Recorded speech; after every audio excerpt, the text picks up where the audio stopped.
Thank you again to the Chancellor for kicking us off this morning and for your leadership as a whole in the SUNY system. And thank you to President Mahoney for not just welcoming us to your campus, but for leading us in such a great beginning discussion here today and really setting the tone for the day. I want to welcome everybody to panel 2. Once again, my name's Laura Rabineau. I'm the Deputy Director of Research at Rockefeller Institute, and I'm happy to say I'll be moderating this panel. Panel 2, Integrating Innovations to Address Sustainability. The presenters on this panel really speak to the local implementation of climate and energy technologies, both as direct energy sources and networks, as well as analytical tools for assessing climate-related vulnerabilities. As with many of the panels today, their expertise and experience really works across the state and local scale, and it bridges the academic, local governance, and state programs as well. So I want to welcome our panelists, and in particular, welcome up our first panelist, Theodore Endrany, Professor of Environmental Resources and Engineering at the SUNY College of Environmental Science and Forestry, right here, is going to be presenting on urban forestry methods for assessing and addressing climate or community vulnerability to heat waves. Welcome.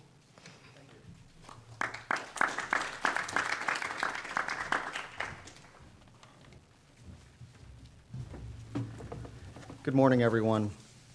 I'm Ted Endrany, and my colleague Lemire Turan sends his welcome to you. He cannot be with us this morning, but I will take messages back for him if you pass them along.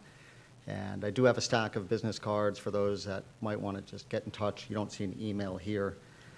I'm a co-producer of iTree Tools. It's freeware, and I'm trained as a water resources engineer.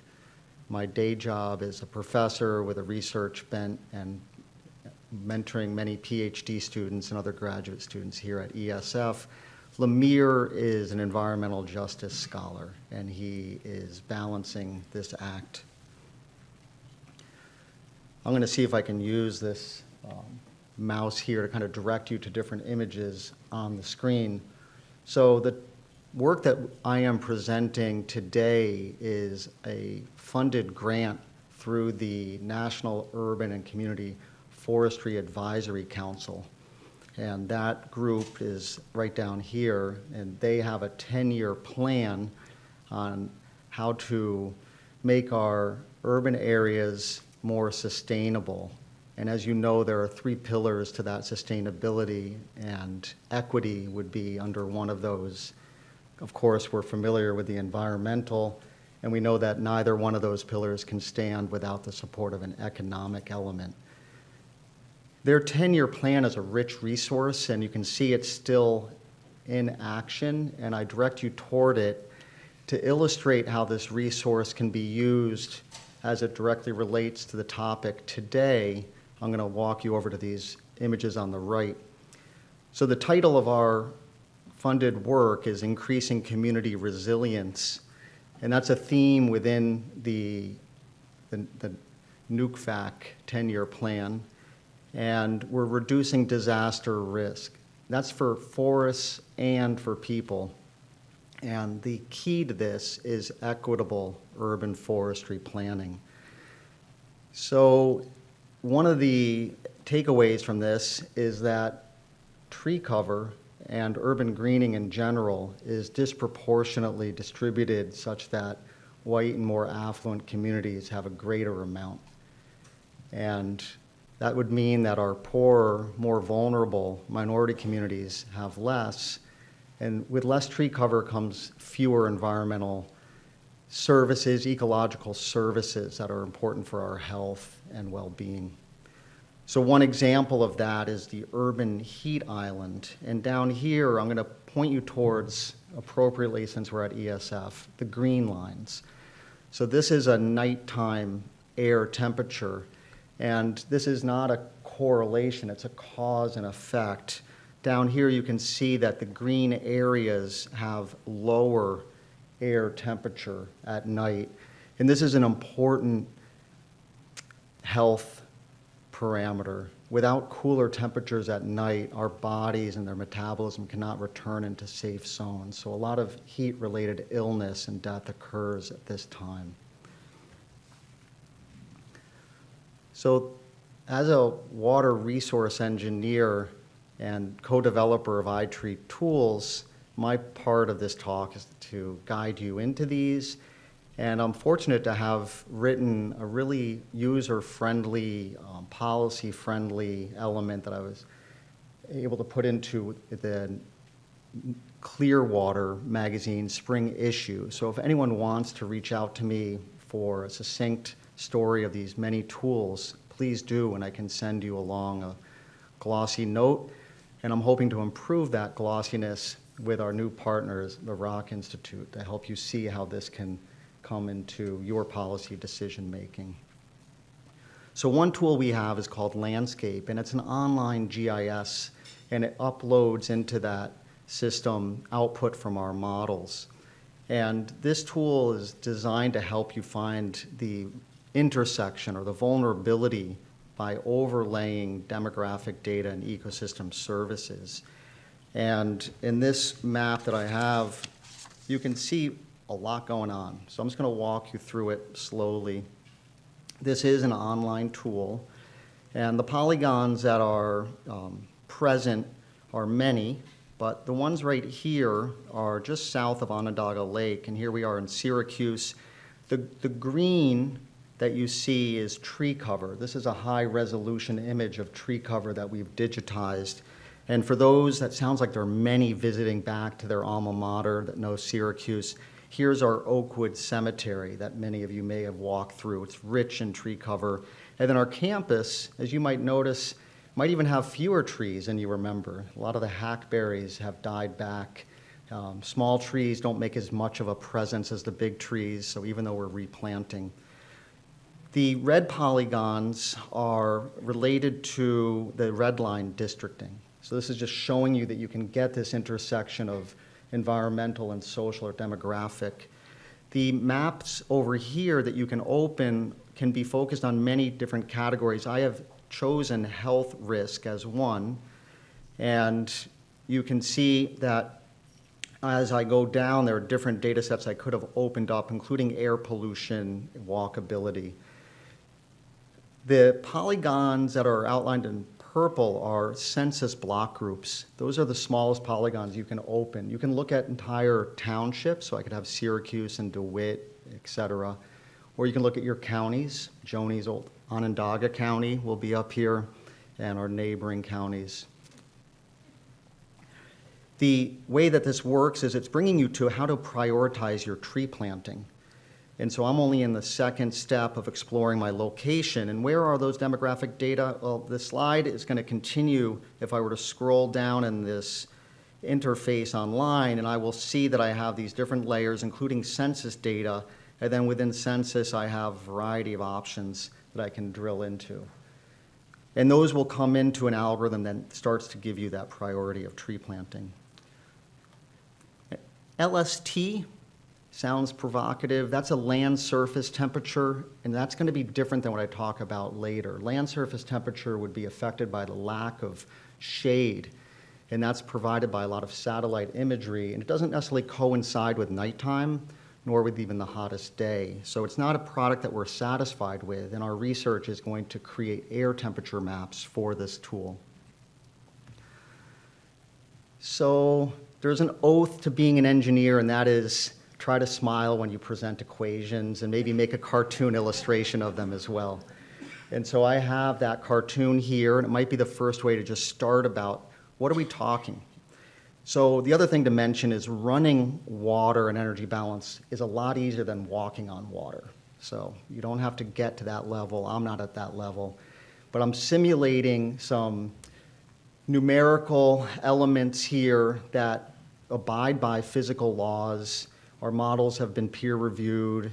They're mechanistic, which is really good because that means climate change comes along, they still work. They're not statistical regressions or empirical data that are going to be ill-fitted for changes in climate. The takeaway point is that air temperature, which is shown here, which is always measured in the shade, is not the same as sensible temperature that you might, or thermal comfort that you feel on your skin. It's going to be lower when you have lower amounts of sensible heat coming up, and the sensible heat is always going to be less when you have more water evapotranspiring from trees. So if you remove your tree cover, you're going to see your air temperatures go from maybe a high of 80 to maybe a high of 100. If you try to go through a process of urban greening, you can reduce that. And that's the takeaway message. The water balance is precipitation equals runoff plus evapotranspiration and changes in water storage. And the energy balance is net radiation equals the sensible plus the latent heats plus the change in ground heat. This is what we get from the maps. So we run this, and you can come up with any scenario that you wish. And here I'm showing how we can cool Syracuse with a 20% increase in tree cover and a 20% reduction in impervious cover. And this is really compelling. You can see the lake, you can see our land-tract forest, and you can see a tremendous change. So this is the part that I'm going to move through quickly because these are Lemir's slides. And as I said, he couldn't join us. But what he's worked with was a Syracuse Master Forest Plan. And that forest plan started many years before our grant, and it forged real relationships with our environmental justice communities. And then here, Lemire and I are visiting with one of those communities this summer and training them in iTree tools. And those tools included getting them familiar with iTree landscape so they could come up with a narrative to talk with their city planners and be involved in what Lemire says a democratization of urban forestry and a co-development of knowledge. And he's using another tool you might know. And what he likes is that the benefits of these tools are shown almost like nutrition labels that can help people assimilate that much more readily. The last part of our work is to synthesize what we learn and put it into a national playbook, and that will be hosted at the Vibrant Cities Lab. And we're working with American Forests and other collaborators to put that online. And so we're hopeful that you'll be able to go there and use this resource. So thank you for your time.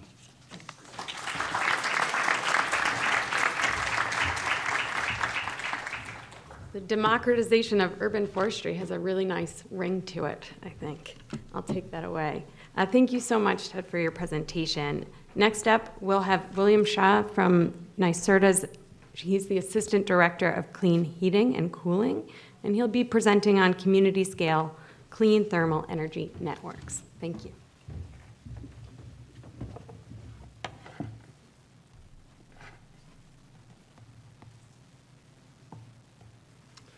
Hello, good morning, everybody.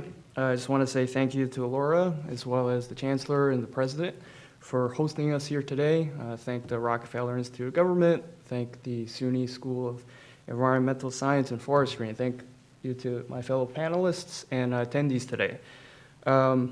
I do not have any energy balance equations on my presentation today. I'm going to try and keep it fairly high level and just overview for everybody here. My name is Will Shaw. I work at NYSERDA, which is the New York State Energy Research and Development Authority. I'm on the Clean Heating and Cooling team. In addition to promoting thermal energy networks, which is the focus of my presentation today, I also work on the New York State Clean Heat Program, which is the program that's promoting electric heat pump adoption across New York State. Today, I'm just going to give a quick overview of what thermal energy networks are, why they're important, what NYSERDA and the state is doing to promote these today, and really what it means particularly for you as municipal and educational leaders. You know, how can you get involved, and how can you continue to promote these across the state? Today's agenda, I'm going to do a quick tech primer. I'm going to talk about how thermal energy networks factor into NYSERDA's programs. I'll do a little bit of a deep dive into our specific program, PON 4614, Community Heat Pump Systems. Do a little bit of deep dive into the recently passed legislation in July that the governor has signed, and really end with what this means for us. What I unfortunately will not be going into in too much detail is the recently passed Inflation Reduction Act on the federal level. That will be a game changer. We are currently looking to model the effects of that, but definitely a lot of added benefit in the form of tax incentives, tax benefits that will really promote these systems as well. So really, when we say community thermal energy networks, what are we talking about, right? We are really talking about shared energy loops, right? They're technology neutral. They're pipes in the ground, right? Infrastructure. And really what they're doing is they're effectively allocating both heating and cooling needs between various different buildings with very diverse load profiles. And that's really where you get the energy efficiency from. You're basically dispatching the energy to where it's needed most, given the time of day and given the specific needs. Why these are important, right? Not just on the energy efficiency side, but also on the technology side, right? So this is proven technology already, right? So worldwide, these types of systems are already very prevalent in Europe, in Canada. They are picking up steam here statewide as well. There's a couple of Northeast pilots that are very high profile, and a little bit later I'll get into what New York is doing in this space too. A couple of other benefits of these technologies, energy resiliency, right? These are underground, these are technology neutral, right? We really want to emphasize that piece of the tech. And really from an economic perspective, this means job opportunities, right? This means opportunities for pipe fitters, for excavators, for engineering design firms to really promote these systems at scale across the state. And it's really for those reasons why NYSERDA is doubling down on these. This is part of our strategic outlook for the next couple of years. We're really trying to promote community scale systems in addition to what we call, building by building decarbonization approaches. Success would mean quite a few different things here. We think of this as, a triple win for all of the different stakeholders. This means new clean energy infrastructure for the state. This gives our utilities an opportunity to shift away from energy sources such as natural gas. This leverages the unique position of municipalities as well as campuses and schools to really develop public-private partnerships with the industry here. Like I mentioned, jobs as well as cost, right? Cost reduction, very, very top of mind. Energy reductions means cost reductions, means benefits for all of our customers. PON 4614 is really what NYSERDA has been our vehicle for promoting these types of systems across the state. These dates are all online in terms of future funding rounds, so all of this information is online, but we will continue to have funding rounds open for projects. And these are roughly around a 3-month interval from now through next year. And these are open as a competitive solicitation for all different types of projects. I'll go into what those projects are here a little bit. There's 4 main project categories. We are providing funding for feasibility scoping studies, category A, detailed design studies, category B, and we are even funding a couple of projects that are in construction across the state, category C, and finally, guidebooks or sort of best practices, right? What are the best approaches that are replicable on the statewide level? As you can see here, we have quite a lot of projects already across the state. This graphic just shows projects funded through round 5, but we have a really good geographic spread across all the different sort of major population centers across New York State. I do want to highlight the 3 in Onondaga in particular. There is actually one feasibility study for this Syracuse University that is wrapping up right now with ME engineering. So very close to home, these concepts are being studied and modeled right now. Another major project I wanted to highlight is a project in downtown Syracuse, a collection of multiple buildings with CHA, and we have Brendan Hall in the crowd here today. A really interesting project there that is a partnership also with the Onondaga County Water Environment Protection Department and Metro Wastewater Treatment Facility. So really making the connection to wastewater as the thermal energy source in this case. 39 project sites overall. We have about a $23 million budget for this project right now, for this program right now, and we are encouraging others to continue to apply for this proposal. And speaking of slides that are very, very busy, I have another one up here. The main focus is not the exact words in the buckets, but really trying to show a matrix of different types of projects that we are seeing. We have multiple owners, single owners, we have existing retrofits as well as new construction opportunities. What we have really is a good split, right, in terms of campuses, downtown areas, in partnership with municipalities, private developments, new developments, from the ground up. So we are really seeing a ton of activity statewide across all of these different types of projects, and we really are looking to get these learnings and share these learnings and continue to scale these up over time. Just to kind of sum up what we are trying to do here, right? Grow and scale. I mean, we're going to keep doing the three things here on the left as this program goes on. We're going to continue doing the fourth and the fifth item in terms of mapping out these opportunities, highlighting where the gaps are, and really trying to enlist everyone here, right, to embrace thermal energy networks as a solution for decarbonizing, and really drive that towards the market and developing solutions here, right, with municipal owners, with our utilities, as well as private developers. One project I did want to highlight in particular is our collaboration with Pace University Energy and Climate Center. They are embarking on what they're calling a statewide charrette, and they are starting outreach activities for this right now as we speak. They are really looking to collaborate with folks such as yourselves on the state and municipal government levels and key stakeholders. They're really trying to focus on these 5 tracks: planning opportunities, job opportunities, opportunities for housing, and specifically on the affordable housing side. Regulatory models, which will be very important when it comes to establishing really what are the swim lanes for this as it gets developed at scale.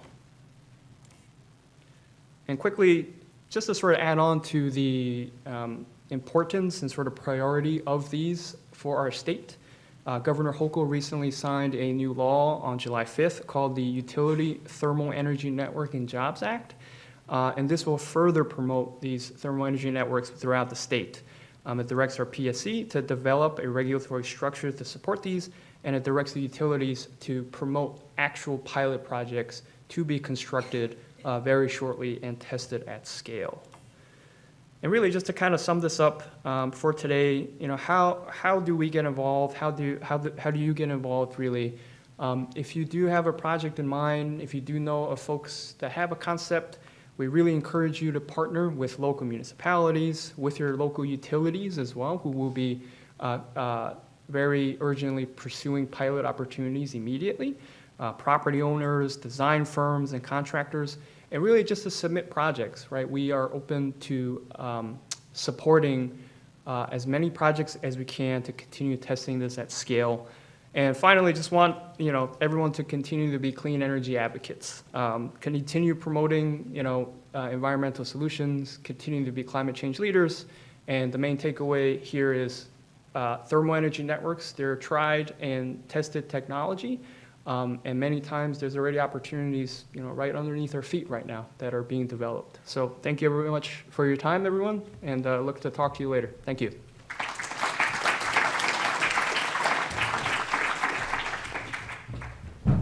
Thank you so much, Will. I want to welcome up our final, but certainly not least panelist, Honorable Mayor Thomas Roach from White Plains, New York. Thank you, Mayor. All right, how do I change the slide? Okay. All right. All right, I never do, hi everyone, I never do PowerPoint, so I'm gonna do the best I can. We are a city of we're about 10 square miles, 60,000 people, first stop on the express out of Manhattan. We have but as small as we are, we have basically rural section. We have 42-story buildings. My kids swim in a pond. 1.5 miles away is the 42-story buildings. I swim in the pond too, by the way. During the day, we're about 180,000 people. We have worked really hard on environmental issues. The rule in the city is you have to show me why it's not electric, everything we buy in terms of vehicles. So I think we're at about 30 electric vehicles now and growing. We did the unified solar permit a long time ago. We LED'd our streetlights in 2014. This was all a problem for CSC because we did it too soon. So when they put these things in place, they said, well, if you already did it, you don't get credit. And that's when I stamped my feet and I said, I don't care about any credits. I want to get out ahead of it. And then Mayor Armacost had lunch with me and said, it's time for you to come back to the table and get your credits. So I did. We got $100,000 ready, Nikki, and we're going to get the other 150. So we did the first dedicated bike lanes in the county, the first protected bike lanes in the county. We're rewilding a vacant lot on Tarrytown Road, and that's just to get to this point where I'm here to present on our solar energy system, because this was the area that we found the biggest challenge. We get our power from the New York Power Authority, and it's so cheap that you can't justify the investment in solar panels because I'm a zealot, but as mayor, I have to look at the budget. And so it was a problem. We finally got to the point where, we had a lot of uptake from our residents. We finally got to the point where I just said, let's just create an RFP for all the city sites for commercial people to come in, and you lease it from us. You do the research, you figure out where the best sites are. We're not going to tell you where to go. You look at everything. Everything is fair game. And we were all set to go with that. And then one of my staff members was at, and I was like, if we get 30 grand or 50 grand, whatever it is, I just want to be generating solar, was at a meeting at NIPA, and they were talking about a project they were starting to work on with the County of Westchester along the same lines. And so I said, grab the person who seems to know the most and get an appointment back at our office. And so we had a meeting in my office with our engineers and NIPA engineers. And I will say that in a room of engineers and me, I was the only male in the room. So that's why the project worked out. I just talked, they got it done. We really wanted to do something about generating power. And so they gave us a better list of people to send out the RFP to, and we had their expertise to help us review the projects, because solar is kind of a land rush industry. So there's a lot of salesmen and a lot of weirdness, and how do you balance what's the best project here? So we had NIPA to help us with that. I know that when we were at the ice rink where we had the gathering of interested parties and we presented, I was told that when there was about 100 potential contractors, when the person who was presenting said, and by the way, we have now joined with NIPA, who will be now reviewing all the proposals, there was an audible groan from the contractor because the jig was up. So we have the largest renewable energy deployment in the county, where it will power about 700 homes, but we have it on top of everything we could have it on. This is the Chester Maple Garage, the Ebersole Ice Rink, the Gedney Recycling Yard, which is our former ash dump, Chaplain Place Garage, Sanitation Building, Lion Place Garage, Longview Garage, and Gilly Park. That was a parking lot. And so what we are trying to do is we were trying to create something that would be replicable. So someone was talking earlier about people have different political ideas about how to do things, We're getting paid $1 million a year for for having those panels in our city. That's a little more than 2 points on the tax rate. So that's significant. So I say to my fellow mayors, I'm a former president of New York Conference of Mayors, even the people that are not that into it or are not that worried about the climate, money. And you don't have to do anything. We didn't spend a nickel. We didn't have to do anything. By the way, they have also some storage and stuff like that. We're getting ready to do 100 more electric vehicle chargers, because people who live in apartments need to have chargers too. This is my 4th electric car that I have parked charging in this lot right now. Thank you very much. And you said, the chargers are. I'm like, you don't have to tell me where the chargers are. I'm an early adopter. I'm like a prospector. I have my phone out and I can find anything. But why do we do all this? For me, I feel urgency. I feel a tension in my chest about what we're not doing. And I get frustrated when I get the sign-on letters and someone writing to me, you need to adopt a resolution declaring a crisis and all. Fantastic, but we need to do something. And you shouldn't be allowed to even pass a resolution unless you can show that you've done something to give you the credibility to get to say that. Because by the time we get to 2035, the people that made these promises are going to be long gone. and who knows what's going to happen. So we need to do stuff on the ground. And what motivates me, I have to just give you a little anecdote as I wrap up. I don't know what kind of time I have. I'm trying to move quickly. But, you know, the Bezos space flight, well, all the environmental parts of that, let's not even get into it. But when they came out of the capsule, right, Bill Shatner, Captain Kirk, is on this capsule, and he gets out of the capsule, and they're all opening champagne and stuff. He's visibly shaken up and emotional. And he wasn't acting. You know when William Shatner's acting. Just watch T.J. Hooker. Just Google that. He wasn't acting. He got out and he just said, he was shaking. And he said, the part that struck me is the blue, when you're lifting off, the blue is gone like that. And then you're in black, nothing. And the way he described it, death. And you look back and you see home and warmth and mother and the planet. And that's, so I got interested in that, and it's called the overview effect. It's something that is a known phenomenon amongst astronauts, that when they see Earth from the moon, from outer space, it changes their entire perspective. And Alan Shepard, who was he was the first American in space. John Glenn was the first American to orbit the Earth, but Alan Shepard was the first American in space. He was also the head astronaut. He was a test pilot. He was a veteran. When he finally got to go to the moon, and he got out of the lander, and he walked across the moon, and he turned to look at the Earth, he started crying. Because when they look at it from there, they see how thin, the thin blanket that keeps us all alive, that keeps this unique planet a place to live. And you know, Greta Thunberg talks about, you know, blah, blah, blah. My favorite speech, well, Gettysburg Address, I Have a Dream. There's a lot of great speeches, but blah, blah, blah is the best environmental speech because we got to do something. And when you see the planet like that and you think about it, and people start talking about, can we create oxygen on Mars? How about it's way, way cheaper to keep the oxygen here where it's already there and the trees participate and things like that. So I think that that's why I'm here today, and that's why I came up here, because I feel like that we just need to act. And I know this is a room of people who are acting, and we've heard that already, but I can be a pretty hardliner on this, but I think this is easy. I see parking lots, and I just say, why isn't there a solar canopy on that parking lot now? Not form a committee, not do all these things. I mean, I'll tell you something about our canopies. I'll get back to that a little bit. I've done my space thing. But they actually are designed so that they channel the water or the snow into the center, and it goes straight into the storm sewer. They shield the cars from sun so they don't get hot in the summer. They keep the cars free of snow. These are for the people that don't care about climate change. But look around. I was watching the Weather Channel this morning, and they're in Oceanside, New Jersey, talking to people about how the water level has risen. And you hear these people say, well, I'm pretty confident, given the values of the properties along this shore, that the government will continue to spend money to protect it. And it's like, the government's not going to be able to spend enough money to protect it. We're seeing these in the Northeast. What we're seeing is these intense bursts of rain that are barely even predicted, where you get 4 inches in an hour. You can't, that's a fire hose in a bathtub. We can build all the storm drains we want. You can't get rid of that water.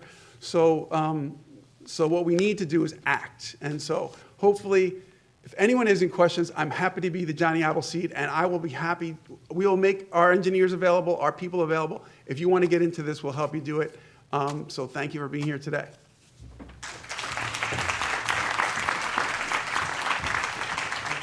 Thank you, Mayor. And I'm going to open up to questions, but I do want to thank all of our panelists for your thoughtfulness, your day-to-day, week-to-week, year-to-year dedication, and your sense of urgency that you bring to the problems at hand. So thank you all very much for that and for sharing with us. I'm opening it up to questions at the moment. If you want to raise your hand, we'll have microphones available.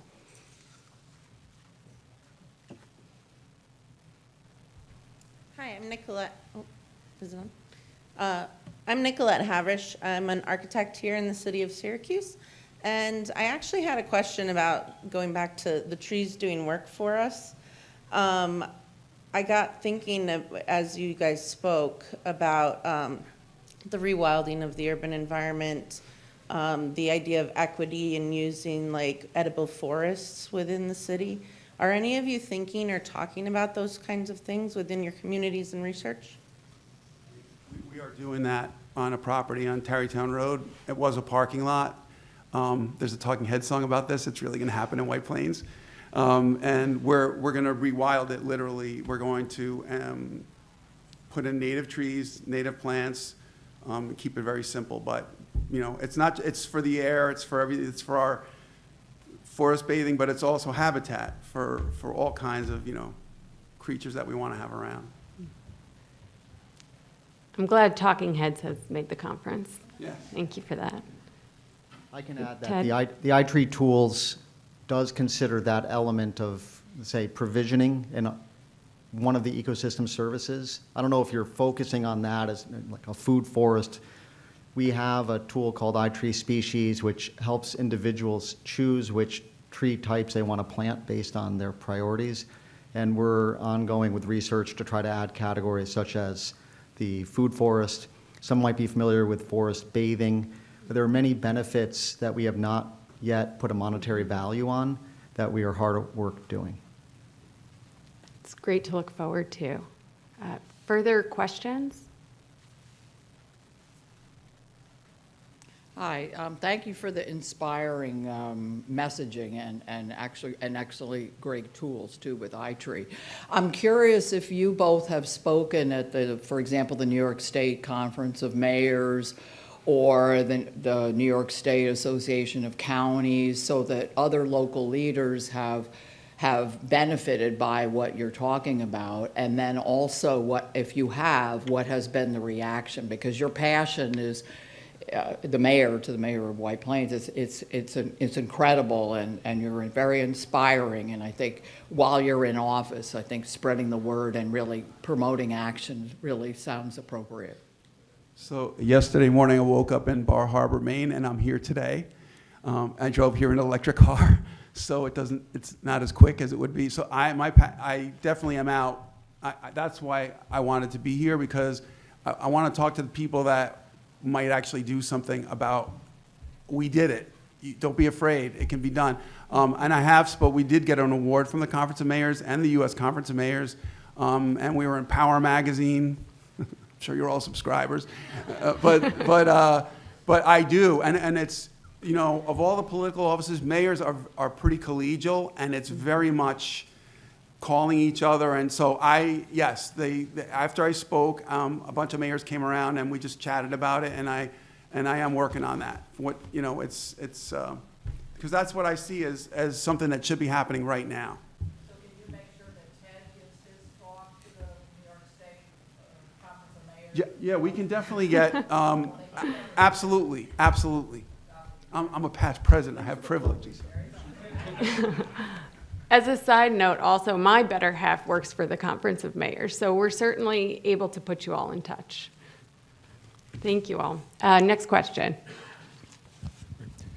I'm George Korchowski with Division of Local Government at the Department of State, and enjoyed all the presentations. But for Professor Shah, I've looked at, for some potential grantees, the thermal energy network, and I imagine that not every municipality is an ideal candidate. There's geological conditions, there's also critical mass, and you hadn't addressed those aspects. If you're a municipality or a county, what are your conditions to make a place ideal, because they've got the best geology, the best soil types, and the best critical mass? And where do you have either not enough or too much concentration? Yeah, thank you for the question. And I'm not Professor Shah, but that would be great to be one day, to be a professor like my colleague here today. That's a great question, really. We talked about geothermal, and with that comes geology, right? What's underneath the ground, right? And as you saw on the slide before, we do have a pretty good spread across the state. That's primarily why we're encouraging people that are interested in submitting a project to partner, right, with design firms, with engineers, with companies such as CHA and others, to really assess this going in and really be careful with that piece, right? Obviously, today, a lot of folks talked about flooding, the issue of aquifers right underneath the ground, right? So we are very conscious particularly in New York State, about what are we potentially disturbing, but mitigating that underneath the ground.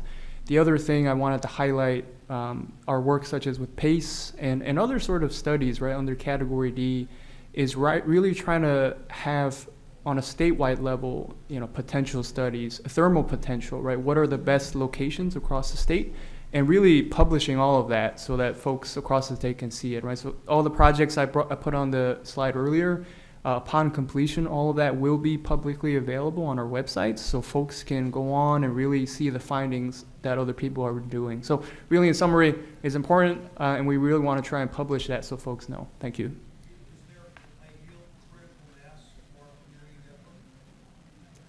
I think the question was, is there an ideal critical mass for community networks? Are you saying like by buildings? Like how many buildings is the best? The density or number of potential users of your network. Yeah. At this point, we are open to all sizes, right? Obviously, the larger, the more diverse, you certainly get economies of scale, right? If you have office buildings, residential complexes, small, medium businesses, if they are very diverse in nature and you can scale that, that's a great opportunity. But we really don't want to close the door on any, like we're getting multiple types of projects from small residential cul-de-sacs to downtown corridors, to college campuses like this one, right? So that is really what we're trying to learn, right? Once we get those learnings, what's feasible, how much energy savings comes from each particular configuration, that's how we get to that answer, which one is the best. So the scale might be a business park that the IDA is considering building to have that built in. Yeah, absolutely. Thank you. Thank you. Another question? I see someone just down here. Yes, hi, I'm Donnie Monk, and I'm a neighborhood planner and environmental planner for the city of Syracuse. But first and foremost, I'd like to say thank you. Everything was very informative, and I learned a lot from your presentations. My question is regarding White Plains, mostly. For the solar panel implementation, a lot of my work in this city is involving constituent outreach and involvement. How would you say the involvement with the constituents and the community members was for that project? And did you find any challenges? And if so, what are some ways to kind of mitigate that in the future for other cities that may want to model after? Well, we just got started. I mean, because we were starting with the rink, and then we were surprised at how much they wanted to cover. But like the rink and the landfill, the rooftops, the garage tops, there was no community issue with that. The one in the one parking lot, some people, it's amazing that we're trying to put like the peaker plants out of business that are giving people asthma that are across the street from housing, and people will object to that their parking lot now has a canopy in it that doesn't do anything. So I would say, just be transparent about what you're doing and make sure everybody knows about it. But, now we've just passed legislation that allows you commercial properties to do it in their parking lots. And now we're starting to get some community concern. It's an interesting issue because it's a parking lot. We're saying you can't cut trees down to put these things in. You can't put them in a field because we're a city. So we don't have much open space. So we need to, keep it as open space. But for crying out loud, I mean, a parking lot is a big waste of space to me. It's for 8 hours a day, it holds cars, and for the rest of the time, it sits there and just sheds water into so the idea of getting something positive out of it. So I don't know. It's important to hear people, but I fear the vetocracy, which is a few connected people who are loud make you make a decision that is harmful to most of the people who elected us to do our jobs and are busy taking their kids to childcare and going to work and going, stuff like that. So we try and get everyone involved. We make it as public as we can, and that's pretty much where we are. Thank you. I think we have time for one more question. Oh, I'm sorry, could I? I'm so sorry. So I also do the environmental reviews for the city of Syracuse for projects funded through grants and the Neighborhood and Business Development Office. So I'm wondering, is the environmental review process a part of the solar panel implementation? Because if so, that could include environmental justice, which may mitigate that problem. Well, to me, That's environmental justice is being served by these solar panels because they're going in areas that are, not traditionally where power plants were. So it's really asking other parts of the community to generate some electricity too, because most of the things like peaker plants and sewage treatment plants and things like that have tended to find their way into lower income areas. And to me, this is an attempt to balance that scale in addition to everything else. Great. Thank you. Final question? Sure. Thank Gina Keel, I'm a professor at SUNY Oneonta and also on the environmental board of the city of Oneonta. And so I have a question that relates somewhat to what we've heard, how to engage community members, students on transportation and the culture of the car. We see emissions continuing to grow and cars in our small city. We see a great division between those who are highly skeptical of efforts to even put in bike lanes. Recently said, no, we don't want bike lanes, we want more parking. The concern for local parking lots is one of the biggest political issues. We've got coal rollers, we have, students don't ride bikes, so it's really a cultural challenge, I think, and how we might engage the community in this very kind of hostile, divisive environment. And so they're distrustful of elites, they're distrustful of progressive folks oftentimes. Even on trees, I must say, we have, storms equal, let's cut down the dangerous trees. So how we do appropriate community engagement, education, it would be great if you have some tips. Thank you. I'll say, if you go to Montreal, you'll want to ride a bike. If you go places that do it right, then people will do it. Young people, old people, everybody. For bikes, you need to make people feel safe, and safe is protected bike lanes, and they cost a lot of money. And it's a struggle to get highway money used for anything other than cars. And so I think on bikes, that's what I think the answer is just building the infrastructure that people feel that they feel safe doing it. Ted? It's a complicated situation. I'm a former Peace Corps volunteer and spent the first 6 months building trust with the community.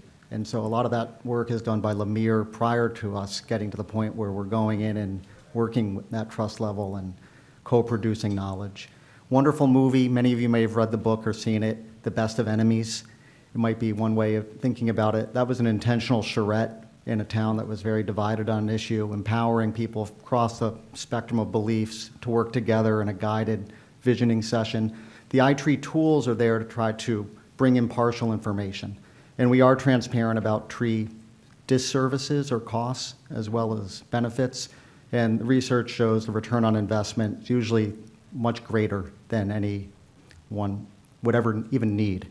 It's equivalent, as I say, to having money grow on those trees.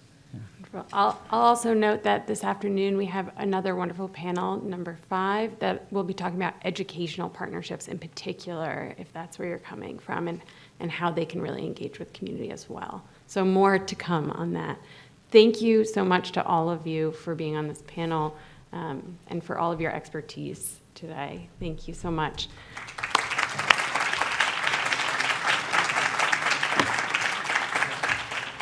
I'll welcome up panel 3 panelists to the table over here, and I want to welcome up our next moderator, President of the Rockefeller Institute, Bob Megna. Thank you.